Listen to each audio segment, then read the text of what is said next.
एक योगी के लिए धर्म और राष्ट्र से बढ़कर के कुछ नहीं हो सकता। राष्ट्र ही उसका स्वाभिमान है, क्योंकि ऐसे तमाम कालनेमी होंगे जो धर्म की आड़ में सनातन धर्म को कमजोर करने की साजिश रच रहे हैं।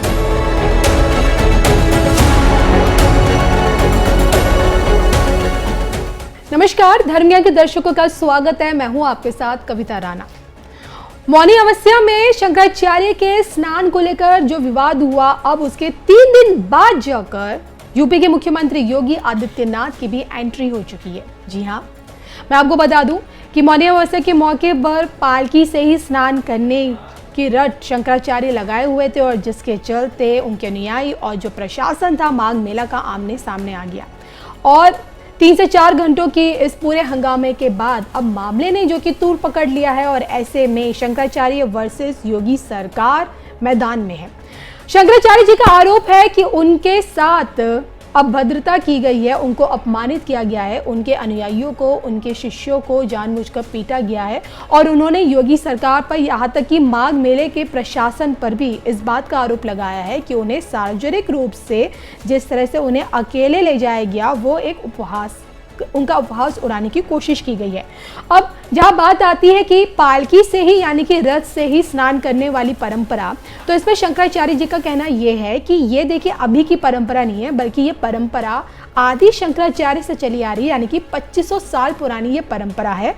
और यहाँ पे उनके साथ उनके इस शंकराचार्य की मर्यादा को भी भंग करने की कोशिश की गई है प्रशासन द्वारा, माघ मेले के अधिकारियों द्वारा। और शंकराचार्य के इन्हीं गंभीर आरोपों के बीच अब माघ मेले प्रशासन की तरफ से भी उन्हें बैक टू बैक 2 नोटिस मिल चुके हैं।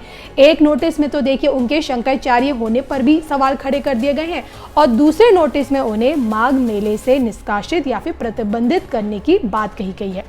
अब जो कि देखिए इस मामले के चलते अब पूरे देश में हंगामा मच गया है, क्योंकि माघ मेला जहाँ पे इस वक्त एक आध्यात्मिक छटा बिखरी हुई है, और उसी माघ मेले में आपके अभिमुक्तेश्वर सरस्वती महाराज मेले के अंदर नहीं तो उन्होंने जो अपने शिविर में नहीं है बल्कि फुटपाथ पे उन्होंने अपना अस्थाई ठिकाना बनाया हुआ है, और वहीं पे तमाम मीडिया चैनल्स पहुंचे हुए हैं, और वहीं से बयानबाजी भी अब शुरू हो चुकी है। और इन सब के बीच पहली दफा इस पूरे विवाद पर बिना नाम लिए मुख्यमंत्री योगी आदित्यनाथ ने अपनी चुप्पी तोड़ी है। मुख्यमंत्री योगी आदित्यनाथ ने धर्म पर, राष्ट्र पर और सनातन पर सख्त और ठोस अपना संदेश दिया है। मुख्यमंत्री योगी आदित्यनाथ का साफ कहना है कि एक संत के लिए और एक योगी के लिए, एक सन्यासी के लिए व्यक्तिगत तौर पे कोई भी अपनी चीज़ या फिर यूँ कहें कि अपनी कोई भी व्यक्तिगत प्रॉपर्टी नहीं होती है, बल्कि उसका धर्म ही यानी कि सनातन ही उसकी व्यक्तिगत प्रॉपर्टी होती है।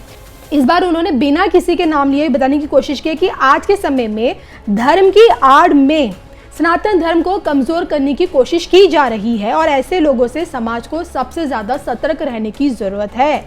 योगी ने ऐसे लोगों को जो धर्म की आड़ में, जो खुद को धार्मिक तौर पे जो दिखावा करते हैं, उन लोगों से सतर्क रहने की कोशिश की, और ऐसे लोगों की तुलना उन्हें कालनेमी राक्षस से की है। योगी आदित्यनाथ जी का ये साफ कहना है कि ये कालनेमी राक्षस भीतर से धर्म विरोधी एजेंडा चला रहे हैं, भले ही बाहर से धार्मिक चीज़ें दिखाने की कोशिश करते हैं। तो पहली दफ़ा एक धार्मिक कार्यक्रम में मुख्यमंत्री योगी आदित्यनाथ जी का ये बड़ा बयान आया है कि किस प्रकार से आज हमारे देश में किस तरह से कुछ लोग सनातन धर्म को कमज़ोर करने की कोशिश कर रहे हैं, और धर्म की आड़ में रहकर उन्होंने इस पूरे विवाद पर क्या कुछ कहा, सुनिए जरूर। सनातन धर्म मजबूत होगा तो विश्व मानवता के कल्याण का मार्ग मजबूत होगा। सनातन धर्म की मजबूती के लिए भारत की मजबूती आवश्यक है, और भारत की मजबूती के लिए आवश्यक है कि उस भाव और भंगिमा के साथ कार्य करने वाले लोग मिले। ऐसे लोगों के हाथों में, धार्मिक हो या आध्यात्मिक हो या फिर राजनीतिक नेतृत्व, ऐसे हाथों में ही होने चाहिए जो देश को एक नई दिशा दे सके, देश को आगे बढ़ा सके, भारत को विकास की उन बुलंदियों की ओर पहुंचा सकें जहां पर भारत आज से 1500 वर्ष पहले, 2000 वर्ष पहले जहां भारत था, और भारत ने पिछले 11 वर्ष के अंदर उस शानदार यात्रा को आगे बढ़ाया है। कोई सोचता था आज से 5 साल पहले, 10 साल पहले कि अयोध्या में राम मंदिर का निर्माण होगा? लोगों के लिए कल्पना थी। संघर्ष सनातन धर्मावलंबी करता था, लेकिन वो ये नहीं मानता था कि ये हो पाएगा। अच्छी सरकार चुनी गई, बन गया ना डबल इंजन की सरकार, डबल ताकत के साथ, डबल स्पीड के साथ कैसे बढ़ती है।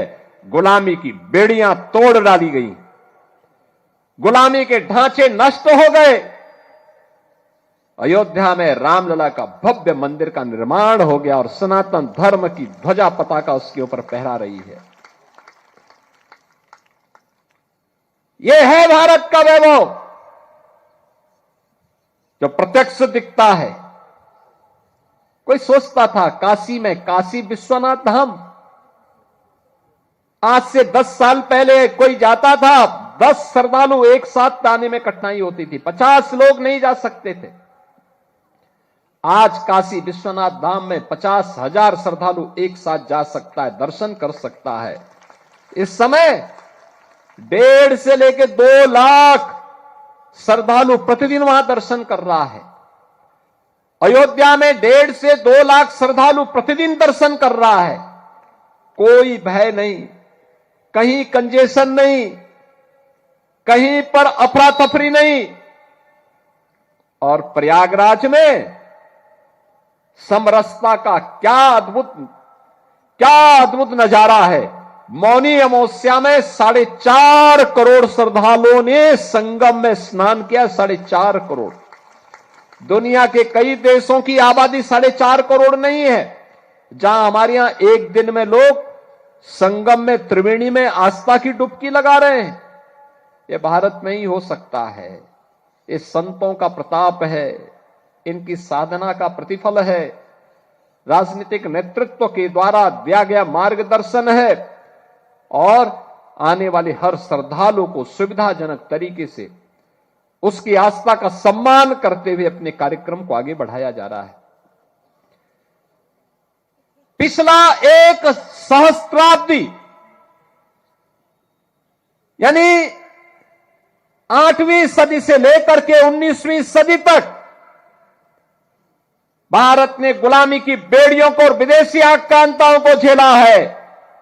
अब अगला 1000 वर्ष ये भारत का वर्ष है, सनातन धर्म को परम वैभव तक ले जाने का वर्ष है, और इसी के लिए हम सबको अब कार्य करना है, मिलकर के कार्य करना। 1000 वर्ष तक दुनिया के अंदर केवल और केवल भारत का डंका होना चाहिए, भारत का सनातन धर्म का डंका बचना चाहिए।